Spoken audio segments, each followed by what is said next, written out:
Okay, General Electric Theater. Um, I think the high point of many of those for me was a project, Tell Me Where It Hurts.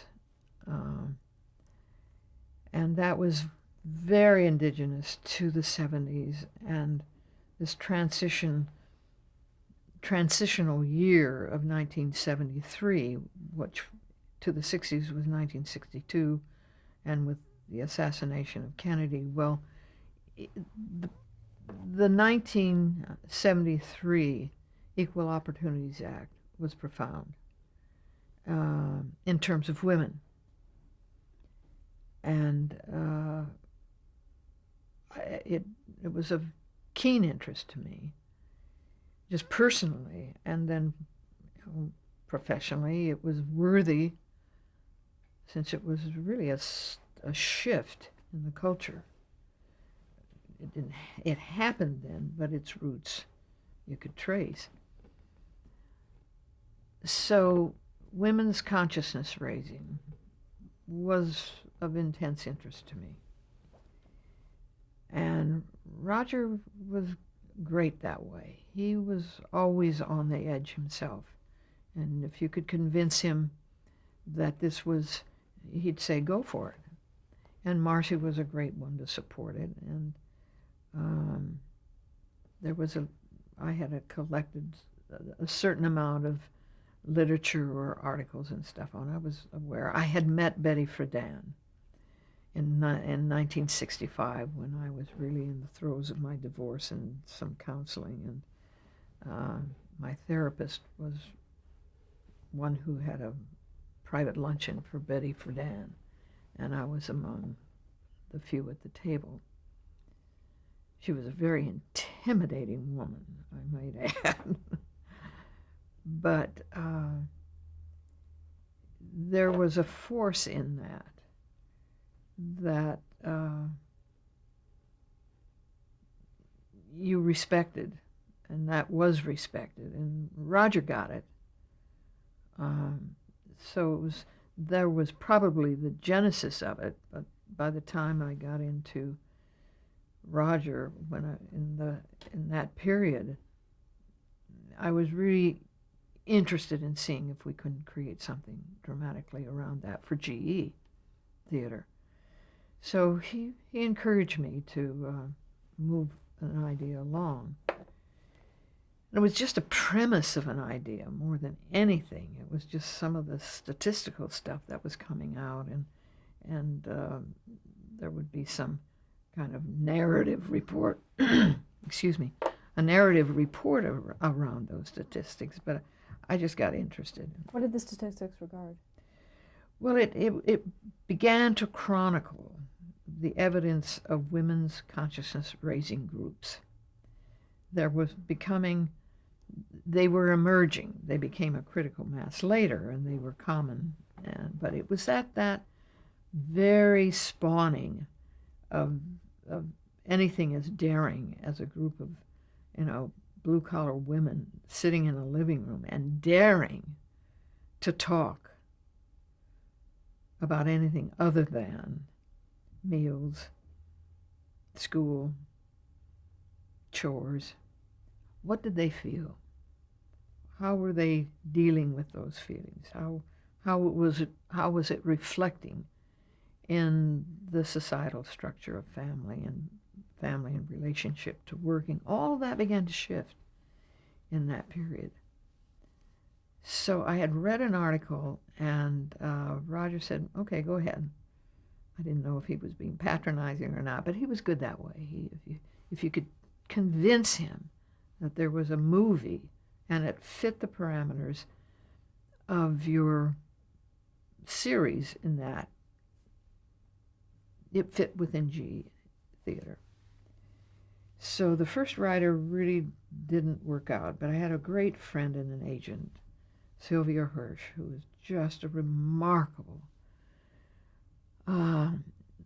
human being, and agent second. But she would always come by. I remember saying this at her memorial service. it was always the first thing she asked anyone, how can I help you? How can I help you? And I said, Sylvia, help me with a writer on this idea, or I'll never get it going. And that was my introduction to Faye Keenan. And it was another milestone in my life. It's always personally imbued by the professional moment.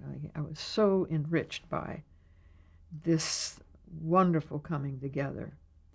And Faye loved the idea. She loved the idea of what this little tiny embryo of an idea was about. So she agreed to do it, and she immersed herself in the research and took herself off to New Jersey and sat with a group of women that she found and who would allow her to come in and sit in the intimacy of their exchange.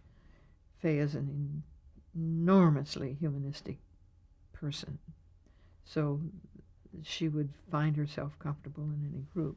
And she brought that experience back and wrote it out just from scratch, and it was just a great experience. Very successful film, and one of the first in that genre of dramatic films about women in the context of what became women's liberation. This is the first time that you developed something from scratch like that? I suppose by myself, yes. I brought Norman the night they raided Minsky's. I brought Bud a book that became The Thief Who Came to Dinner, and I would find things. But to generate the product from it, I guess it was in that context. The Duke Ellington thing that I did for Bud and Norman was something that generated from me through Quincy Jones, referred to me by Bud. I went on to, both Quincy and I produced that. It was a musical review special. It wasn't dramatic, but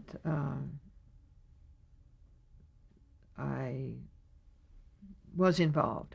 I was really involved. We worked it out together. We planned it together, and Quincy and I just became frickin' frack through that whole thing.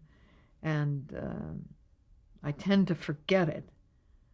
And this is a bit of digression because we're beyond tandem, but it was a fiasco in terms of production because it went on and on and on. It was the longest night of taping I think anybody had spent in their life. And I had gotten Frank Sinatra to come in, and he was going to lead the thing off in a surprise thing for Duke. And spent a lot of time with Quincy and Duke and getting this together, formulating the songs and getting the acts together. And we had probably one of the best 12-minute medleys, in my biased opinion, in television variety shows with Peggy Lee and Sarah Vaughan, Roberta Flack, and Aretha Franklin. Now you put those four broads together, and it's impossible for it not to just explode with excitement. And Duke kind of helped them fashion that medley. But the show was never repeated because it was so expensive. And it was Duke's last thing that he ever did. He was very ill during the whole thing. But it helped my demise. I think it went so over budget that Sinatra never showed up. He never came out of his apartment on Sunset. We delayed the taping. Bud was the director. Norman was the producer. I was executive producer. I was the producer. And Sinatra never showed up. So it kind of, and we had Ellington in his room on the phone with his New York doctor with 105 temperature. and still a whole show to get through, which he did. Last thing he did. It was a wonderful, wonderful thing when it came together, but it was a fiasco and a financial thing that Bud particularly didn't appreciate. But that was one thing that I had been involved in intimately, and coming back to Tell Me Where It Hurts. I had that same. It was an idea that I had really generated and brought the creative things into, and they brought in another producer because I was really a corporate executive. Herb Hirschman, it was one of the last things he did. But it was hugely successful as well creatively. Faye won 2 Emmys that year for that, for the writing. She got the writing. It was the only time I think the Emmys ever gave a super Emmy, and she got that. So it was a great experience. What were some of the other projects that you worked at Tomorrow? Oh gosh, there were a lot of,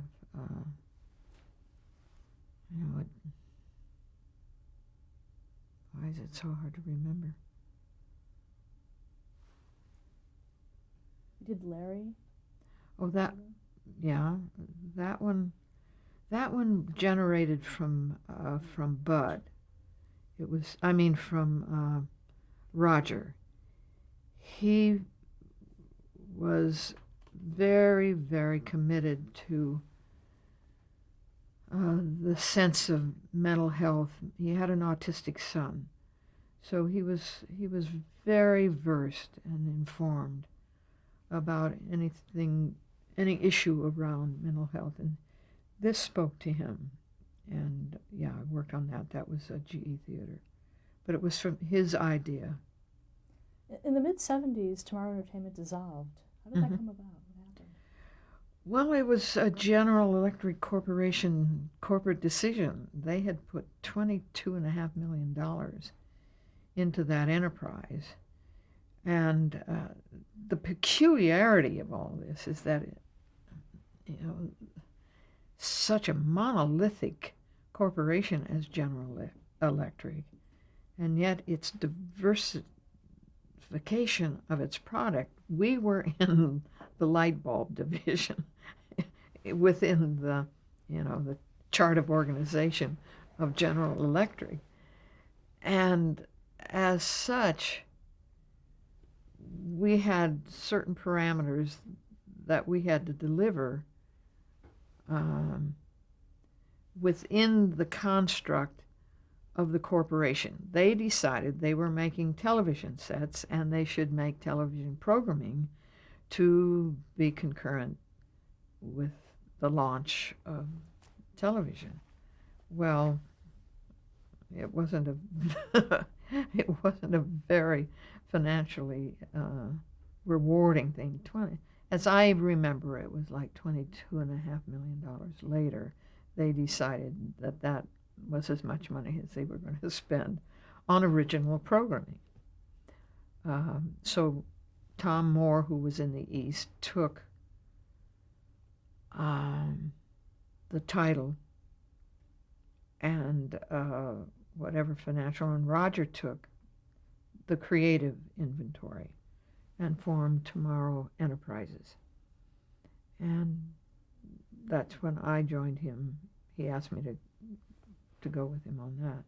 So we began a series of a new selling cycle without the imprimatur of General Electric. It was just, Roger on his own with a certain inventory of ideas and a couple of scripts. And we were really, he was parlaying the success of Tomorrow Entertainment because Miss Jane Pittman was a huge, huge success. It was overwhelming. It was awesome the day after that program aired to know as the numbers came back. I hope I haven't exaggerated as memory will do, but it seems to me that 62 point something million people watched that show that night. So it was a high water mark, and it was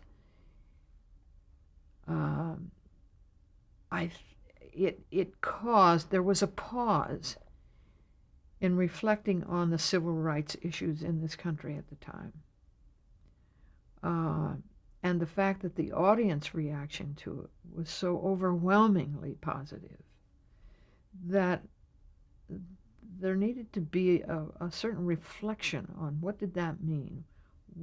The country was registering a certain polling on its own by virtue of locking into the film. The promo on it showed very clearly what it was about. A black woman drinking out of a clearly defined white drinking fountain. That's all the picture was in TV Guide. And of course, background were the cops. But there's this woman, Cicely Tyson, sipping water, and she took 5 minutes to do that scene. And those things change in their own way. There is a perceptible shift in consciousness. I firmly believe that dramatically demonstrated it for me. And the old sociologist in me kicks off that there was a power in this medium that was extraordinary. And it was free television by public trust, the FCC. All of those issues were playing around here. But there was no censorship of that movie. And I think Xerox sponsored it. There was a man who was the advertising buyer, Dave, I thought I'd never forget his name, a very gutsy guy and a humanist. And he brought Xerox into that buy where nobody else would touch it. And to GE's credit, they didn't say don't do it. They got really queasy with Roger because Roger was always pushing things to the edge. But this one tipped it, and I think it helped. We had to look at my opinion, and I think there were others that were more eloquent about it and more profound about it than I could ever be. But there was a perceptible, if that's the right word, shift in the tone of racial relations in this country. I believe it. It was not going to be able to be politicized in the way they're trying to manage it. It wasn't going to be managed anymore. Now, I don't think that exaggerates. I think when you ever see a crack in the wall of something, it's the crack through which light can come. And if that crack began years ago, but Bob and Rick and John Cordy, who directed it, and the writer, oh, forgive me, who did such a magnificent interpretation of it, opened that crack that could never be closed again. The light came through. And that was a defining moment for me at Tomorrow. And it helped reinforce the possibility of this medium, the possibility of it. So we were just on kind of a roll with ideas and issues. And it wasn't only fun, but there was the possibility of helping change to inch along. Great power in it, and that just kept me in it. Well, the writer was Tracy Keenan Wynn. How did you know that? I couldn't remember. Thank you. It was he. He who lives in Colorado now and has for a very long time and has kind of dropped out. But I can't remember your question now. I've gone all over the place. Actually, we were talking about how it went to Tomorrow Entertainment.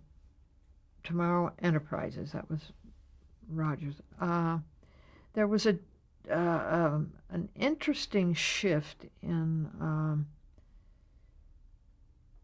moving along from Pittman and the issues that were coming out in that period of time. It was a very issue-oriented, dramatic environment. I really couldn't tell you what was corollary to that in terms of the comedy. I'd have to really think about that because that wasn't where my head was. But I know that there was a real sense of issue-oriented films that were happening. And ours was a great place to do it, and CBS was a wonderful place at the time. And we were both in the same building over on Radford here in Studio City. And Marian Brayton was development exec, and Bill Self was in charge of television, and he was there. And this was a time of openness, open-mindedness. There was a comfort between advertising and programming at the time. There were strong advertisers, Xerox, DuPont, even Chrysler when they did Playhouse 90, and there were corporations that were really there, and there was a koinonia of us, the network, the advertising, who paid for single advertisers, and then the production company. It was a really discernible, collaborative effort. There was none of the context of disenfranchisement that happened later. But this was a time in which all of that was working. Many say that the golden age of television was earlier, but this was an interesting time in my experience and my reflection of it. And it ended, this would have been when, let's see, just as you're coming into the 80s. But I could go downstairs. We were on the third floor. Marian Brayton and the buyers at CBS were on the second floor, and I'd just go down and I'd say, hey, I have this idea, and they'd say, okay, let's do it. And that went on for a couple of years, and 22 ideas later, there was just a wonderful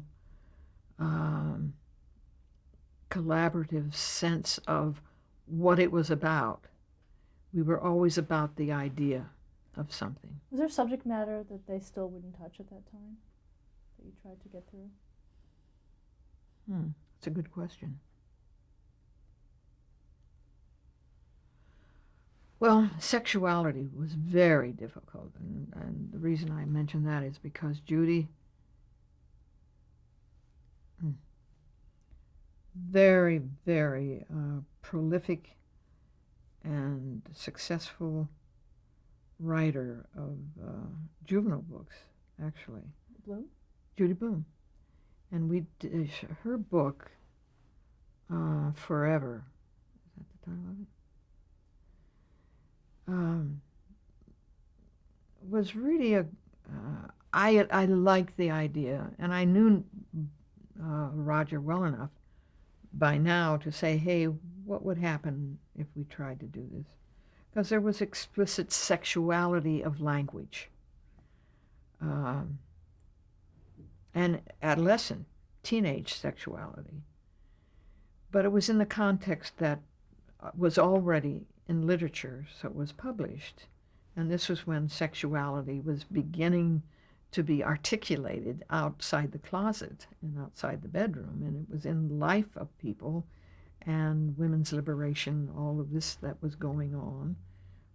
Women in film started in 1973, and I became very involved in that. And so there were a lot of forces that were very active, and television was never exempt from any of that energy. They were often a mirror of it. We'd catch what was out there and try and get it and play it back. And Roger was great at that, in the same way that Norman would always push it. And if he got past the envelope, then he'd find another horizon and try and see if he'd get stopped. And Roger was the same. He could take an idea. He was unafraid. But he was a good businessman. But he was at heart, he was a showman. Just at heart, he was. So sexuality in the explicit sense was very tough. And I don't know how I got it.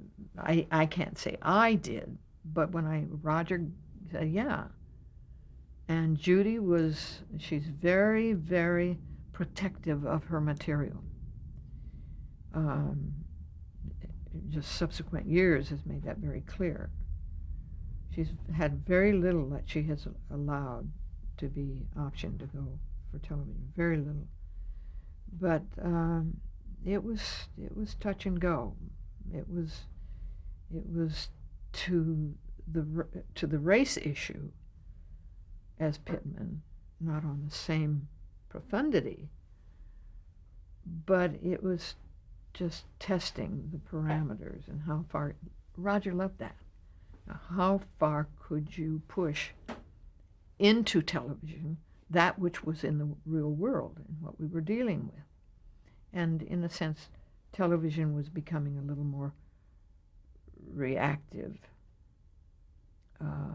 to, we didn't have a code then, but advertisers were beginning to say, wait a minute, that's disturbing our constituency. We don't want to handle that. We don't want to deal with that. Whereas Dave Braun for Xerox, they understood it. They understood what it was about. And he had not only the vision, but he had also the power, which he never abused. He never abused. So the things that happen that are breakthrough have never, in my experience or to my knowledge, been without someone, some individual who will stand by the creative force and push it. It was the same with All in the Family. It was same with Roger in this instance of moving sexuality into the lexicon of television. Let's stop there.